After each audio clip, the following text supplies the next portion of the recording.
I never thought grief could twist into something so sharp, so venomous, like a blade dipped in poison and plunged into my heart. My name is Debbie, and this is my story, the raw, unfiltered truth of how my world shattered not once, but twice. First, with the death of my husband, Frank, the man who was my anchor, my home. Then, with the betrayal of my sister, Veronica, whose lies cut deeper than I thought possible. It's been a year now, but the memories still burn like acid in my veins, searing every nerve, every quiet moment. Let me take you through it, step by agonizing step, as if you're standing beside me, feeling the weight of every lie, every tear, every trembling breath.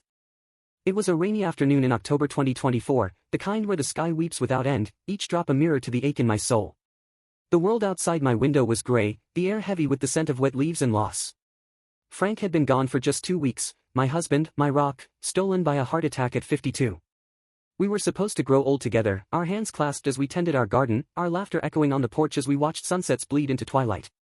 Instead, I was alone in our house, a tomb of memories, sorting through his papers with hands that shook from grief and exhaustion. Bills, insurance forms, bank statements, each one a reminder that he was gone, that our future was ash. The house was too quiet, the kind of silence that screams. Every creak of the floorboards felt like a ghost, every shadow a mockery of the life we'd built. I'd sit at the kitchen table, staring at his empty chair, imagining his voice, warm, steady, teasing me about my overcooked lasagna. But he was gone, and I was drowning in solitude, the weight of his absence pressing against my ribs until I could barely breathe. That's when Veronica showed up. My little sister, the wild one, the one our parents had always babied through her messes, her reckless boyfriends, her gambling debts, her promises to get it together. She knocked on the door, her silhouette blurred through the rain-streaked glass. When I opened it, she stood there, soaked to the bone, her dark hair plastered to her face. In her arms was a baby carrier, a squirming infant inside, his tiny fists flailing against the damp air. "Debbie," she said, her voice trembling but her eyes too steady, too calculated. "We need to talk. It's about Frank." I let her in. Blood is blood, isn't it? She stepped into the living room, dripping water onto the hardwood, and sat on the couch, bouncing the baby, Liam, she called him, on her knee.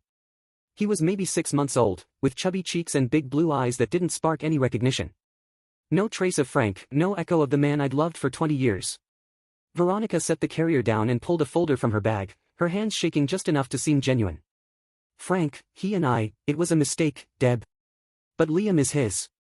And this," she slid a document across the coffee table, her fingers lingering on the edge, "this is his will. He left half of everything to us. To Liam and me." The words hit like a freight train, slamming into my chest and stealing my breath. I stared at the paper, a notary stamp glaring back at me like an accusation. Frank's signature, or what looked like it, scrawled at the bottom, dividing our life savings, our house, his investments. Half to Veronica. Half to this child she claimed was his. My heart pounded in my ears, a deafening drumbeat that drowned out the rain. "What the hell are you talking about?" I whispered, my voice cracking like glass. "Frank would never. He loved me. We were happy." She cried then, big, sobbing tears that spilled down her cheeks, her mascara smudging into black rivers. "It was one night, Deb. He was drunk, stressed from work. I didn't plan it. But Liam's the proof. We did a paternity test, it's in here." She handed me another sheet, a jumble of numbers and graphs that swam before my blurred vision. "I'm in trouble, sis. Debt's piling up, my ex left me high and dry. Frank wanted to help, but he didn't tell you because, well, you know how protective he was." Protective? The word was a blade, twisting deeper. The room spun, the walls closing in as betrayal clawed at my chest, not just from Frank, but from her, my own sister, my flesh and blood. I wanted to scream, to throw her out into the storm, to erase her words from existence. But shock glued me to the spot, my body heavy as lead. "Get out," I finally managed, my voice barely above a whisper. "Just, get out." She hesitated, her eyes searching mine for a crack, a weakness. Then she gathered Liam, the folder, and left, the door slamming shut like a gunshot. The papers remained on the table, a poison seeping into the air. That night, I didn't sleep. I paced the house, my bare feet cold against the floor, replaying every moment with Frank. Had there been signs? Late nights at the office?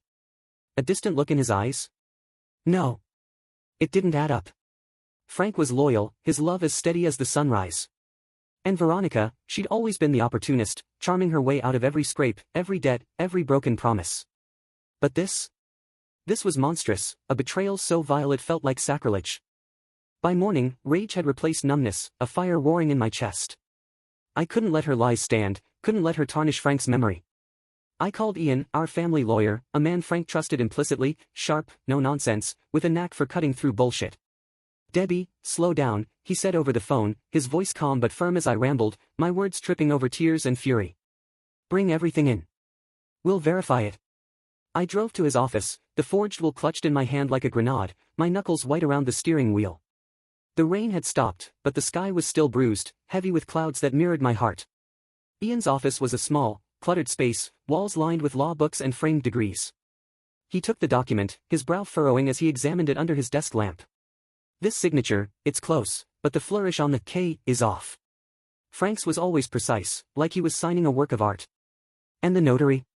Let me check the registry." He made calls, his face darkening with each one. "The notary's license expired 2 years ago," he said finally, leaning back in his chair. "This reeks of forgery, Debbie. A good one, but not good enough." Forgery. The word was a spark, igniting something fierce inside me. "What about the kid? The paternity test?" Ian tapped his pen against the desk. "We need a real one. Court-ordered, independent lab. But first, let's dig deeper. I know a PA, Kevin. Ex-cop, discreet, doesn't miss a thing. He'll tail her, check her story." I hired Kevin on the spot, wiring the deposit with trembling fingers. "Find the truth," I told him, my voice shaking but resolute. "Whatever it costs."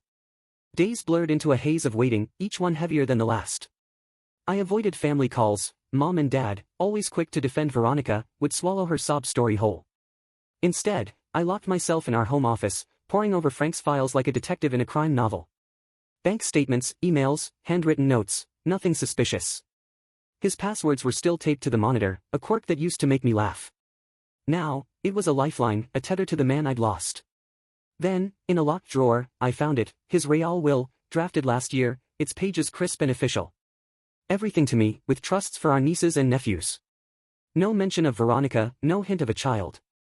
I clutched it to my chest, tears streaming down my face. Relief, yes, but also a fresh wave of rage. She tried to steal from me, from us, using Frank's death as her weapon. Kevin called a week later, his voice low and urgent. "Debbie, jackpot. Veronica's been evicted from her apartment, back rent owed for months. She's crashing with a guy known for document forgeries, a real lowlife. And the kid? Liam's birth certificate lists the father as unknown. I tracked down her ex, he says she got pregnant after a fling with some bartender. No DNA test with Frank, that paper's as fake as the will. She's drowning in credit card debt, loan sharks circling. This is a con, plain and simple. Proof. Cold, hard proof." Relief washed over me, but it was laced with a fury so intense it felt like fire in my bones. How dare she? Use Frank's death to rob me blind? To spit on our love, our life? I met with Ian and Kevin at a coffee shop, the air thick with the scent of espresso and betrayal. We spread the evidence across the table, the Real will, Kevin's photos of Veronica's new home, the forged documents side by side with the originals. "We can press charges," Ian said, his voice steady. "Fraud, forgery, she'll do time." But as I stared at the photos, Veronica looking haggard, her eyes hollow, Liam crying in her arms, a pang hit me. She was my sister, broken by her own choices, yes, but still my sister. The girl who'd braided my hair as a kid, who'd snuck me cookies when Mom wasn't looking. Yet the betrayal cut so deep, it left me raw, exposed. "Not yet," I said, my voice low. "I want to confront her first." I invited her over that evening, under the pretense of talking terms. She arrived hopeful, Liam in tow, his tiny giggles a stark contrast to the storm brewing inside me. We sat in the living room, the same spot where she dropped her bomb weeks ago. The air was thick, heavy with the weight of what was coming. "Veronica," I started, my voice steel-edged, "tell me the truth. All of it." She faltered, her eyes darting to the floor. "What do you mean?" I slammed the Real will on the table, the sound sharp enough to make her flinch. "This is Frank's will. Yours is fake. The notary's a fraud. And Liam? Not Frank's. Your ex told Kevin everything, your fling, your lies." Her face crumpled, color draining until she looked like a ghost. How did you? Does it matter?" I snapped, standing now, towering over her. "You lied to me. Your own sister. While I'm burying my husband, you stabbed me in the back for money. You used his death, our love, as a goddamn pawn. What kind of monster are you? She broke then, sobs racking her body, her hands clutching Liam as he started to wail. I'm sorry, Deb. I was desperate. The debts, they're killing me. Loan sharks, threats, I thought if I could just get a piece, start over. Frank was gone, it wouldn't hurt anyone. It hurts me. I yelled, tears streaming down my face, my voice raw with pain. You desecrated his memory. For what? Your gambling. Your bad choices. You spat on everything we built. Kevin stepped in from the hallway, I'd had him wait there, a silent witness. We have evidence, Veronica, he said, his voice calm but unyielding. Bank records, witnesses, the works. It's over. She collapsed to her knees, still clutching Liam, her sobs choking out any defense. Please, Deb. Don't call the cops. For Liam's sake. He's innocent. In that moment, rage warred with pity. She was pathetic, a product of years of indulgence, our parents' fault, maybe, for always bailing her out, for treating her like she could do no wrong. But she was family. Frank, with his big heart, would have wanted mercy, tempered with justice. I took a shuddering breath, my hands trembling. Fine, I said, my voice hoarse. No charges. But you confess. To everyone, Mom, Dad, the whole family. And we set up a trust for Liam, education, basics. You get nothing until you get help, therapy, financial counseling. Prove you can change, or it's all gone. She nodded frantically, whispering thanks through her tears. It was a start, but the wound was fresh, a raw gash that would take years to heal. The family dinner was a battlefield, a gathering under the guise of remembrance for Frank. Mom and Dad, aunts, uncles, cousins, all packed into Mom's dining room, the air thick with the smell of roasted chicken and unspoken tension. I stood at the head of the table, my heart pounding so hard I thought it might burst. There's something you all need to know, I said, my voice trembling but firm. I laid it out, the lies, the forgery, the desperation. Veronica sat across from me, head bowed, her hands twisting in her lap. She confirmed every word in a broken voice, her confession a jagged blade cutting through the room. Gasps rippled around the table. Mom cried, Veronica, how could you, her voice thick with disbelief. Dad looked shattered, his golden girl exposed as a fraud. Accusations flew, years of favoritism, enabling her recklessness, poured out like poison from a wound. It was ugly, raw, a family autopsy slicing through decades of denial. But it was necessary. By the end, exhaustion hung heavy, but so did a fragile honesty, a chance to rebuild on truth instead of lies. A year later, I'm still here, still breathing, still fighting. The pain hasn't vanished, it's a quiet ache now, a scar that throbs when the wind carries the scent of rain.